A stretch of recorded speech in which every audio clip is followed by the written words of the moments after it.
Merhaba, Server'in mutfağına hoş geldiniz. Bu tarif tam size göre 5 dakikada hazırlanıyor. Hamur açmak yok.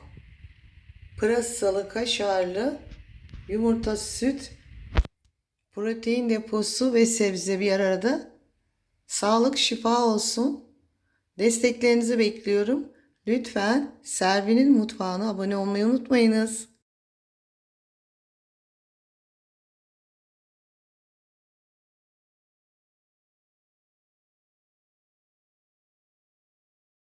Bugün sizlere pırasa yemeyen çocuklarınız için pırasalı krep hazırlıyorum. Tabi bu kahvaltılıkta da çok güzel oluyor. Yemek olmadığı zaman da çayın yanına muhteşem bir ara öğün olabiliyor. Öncelikle 2 adet yumurtam var bunun için. Sıvılardan başlıyoruz. 2 su bardağı sütüm var.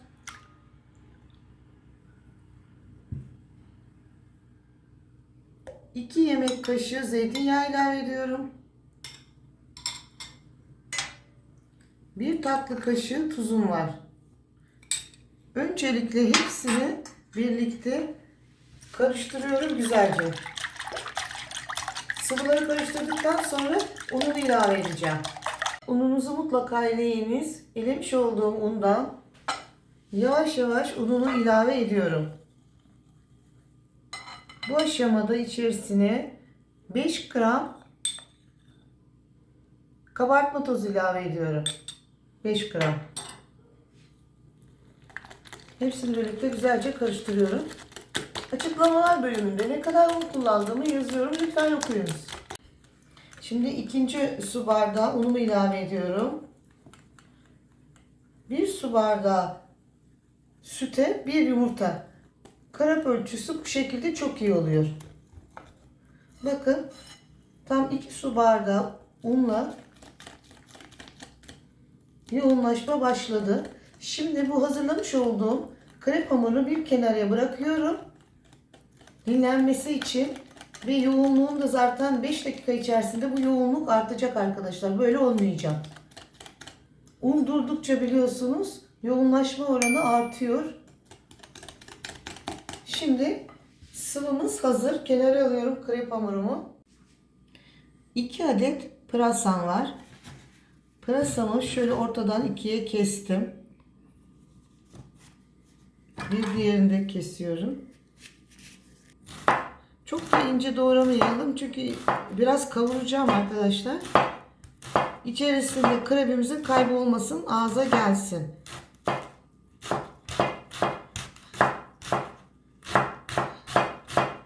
Bir, 2 yemek kaşığı zeytinyağını tavama bıraktım. Doğramış olduğum pırasalarımı zeytinyağının üzerine ilave ediyorum. İkinci pırasamı da doğradım. Bir demet dereotumu yıkadım ve kuruttum. Arkadaşlar mutlaka kuru olması gerekiyor dereotumuzun. Dereotumuzu da iri iri doğruyorum. Çok ince doğramayın. Akşam güneşi de başladı bu arada. Şimdi pırasalarımı kavuruyorum. Orta ateşte erimelerini bekliyorum. 100 gram taze kaşarım var. Rendeliyorum. Krep hamurumun içerisine bugün kaşar koyuyorum. 1 tatlı kaşığı tuzumu ilave ediyorum. 1 tatlı kaşığı acı toz biberimi ilave ediyorum. Yarım çay kaşığı koysanız yeterli. 1 çay kaşığı çok olur. Şimdi kavrulmasını bekliyorum. Şimdi kıvamı bakın arkadaşlar. Boza kıvamından daha sulu. Görüyor musunuz? Yumurtanın büyüklüğüne göre içerisine giren un miktarı değişiyor. Lütfen onu koyarken dikkat ediniz.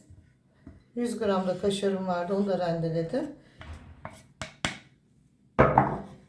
Şimdi karıştırıyorum hepsini birlikte.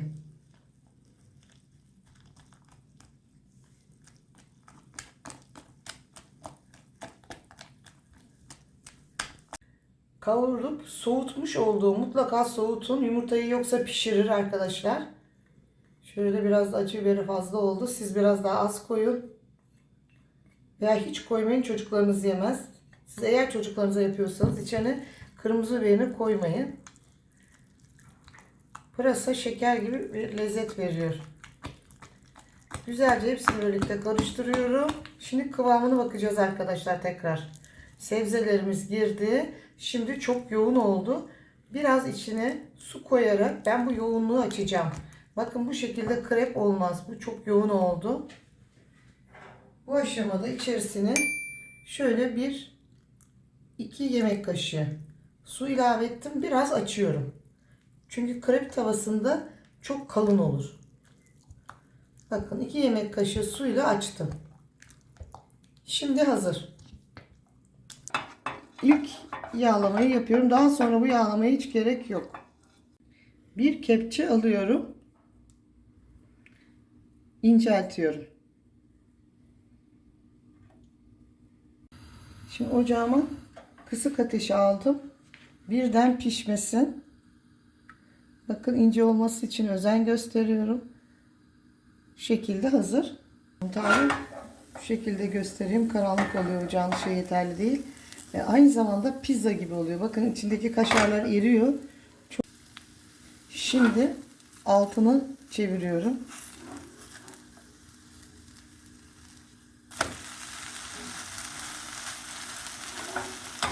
Şimdi ocağımın altını iyice kıstım. Hızlı pişmesini istemiyorum. Siz buna börek deyin, pizza deyin. O kadar güzel. Hem karın doyurucu, hem besleyici, hem lezzetli. Bu tarifimi sizlere öneriyorum. Şimdi bu yüzü pişmişti. Tekrar çeviriyorum. Bakın bu yüzü de pişti. Bu şekilde krebimiz hazır. Bir tanesi. Şimdi ikincisi. Bir kepçe tam oluyor arkadaşlar. Fırça yardımıyla inceltiyorum. Bakın.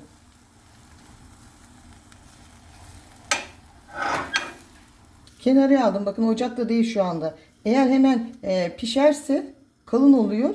Ben şimdi inceltiyorum. Şimdi şeklini verdim. Ocağa alıyorum. Ocaktayken bu şekli veremezsiniz. Top şeklinde bir yerde pişer kalır. Çünkü içinde kaşar var. Bakın böyle düzgünleştirin sonra. Şimdi çok güzel yuvarlak oldu. Pişmesini kısık ateşte bekliyorum. Hep kısık ateş kullanın ki içindeki yeşilliklerin rengi bozulmasın. Şimdi bir yüzü pişti. Hemen ikinci yüzünü çeviriyorum. Bakın. Çok güzel oluyor. Bu yüzü de, alt yüzü de kızarınca tekrar alacağım. Şimdi ikincisi de pişti. Bakın arkadaşlar, bir de bu yüzünü göstereyim size. Bir de diğer yüzü. Şimdi bu şekilde hepsini pişirmeye devam ediyorum. Kreplerim pişmeye devam ediyor. Bakar mısınız şu güzelliğe? Pizza veya siz deyin börek o kadar güzel oluyor ki krep değil bu. Çok nefis bir kahvaltılık, atıştırmalık. Mutlaka deneyin bu pırasalı krebimi. Kapak kapatın mutlaka yumuşak kalması için. Bakın 15 adet krebimiz çıktı. 5 adet daha pişirmeye devam ediyorum. Fakat akşam güneşi bitiyor. O yüzden biraz acele ettim. Sizin için göstermek için. Bakın ne kadar yumuşacık. Krebimiz pırasalı, peynirli. Şu güzelliğe bir bakar mısınız?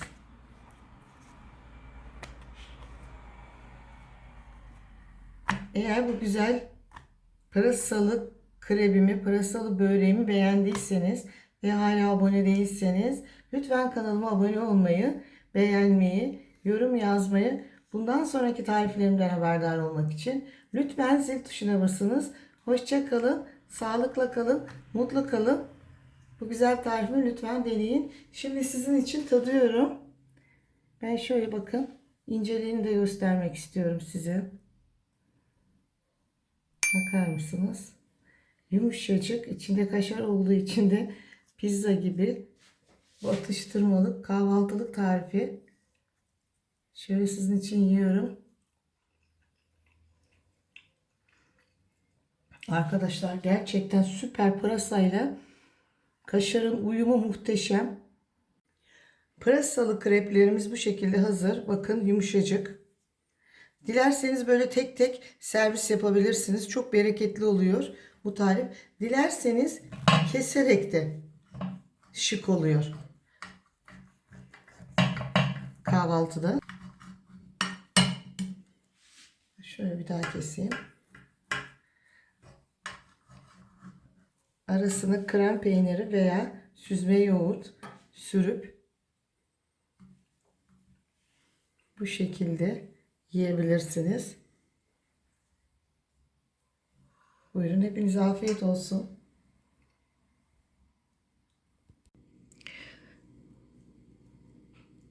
Pırasalı krebim pişti. Börek gibi oldu. Sunumu hazır.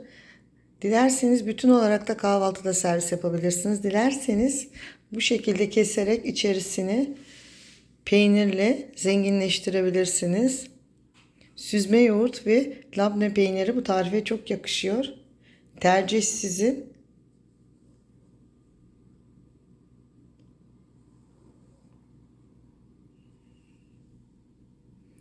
Beş dakikada kolay, pratik, sağlıklı, protein deposu börek yemiş oluyorsunuz bu güzel tarifle.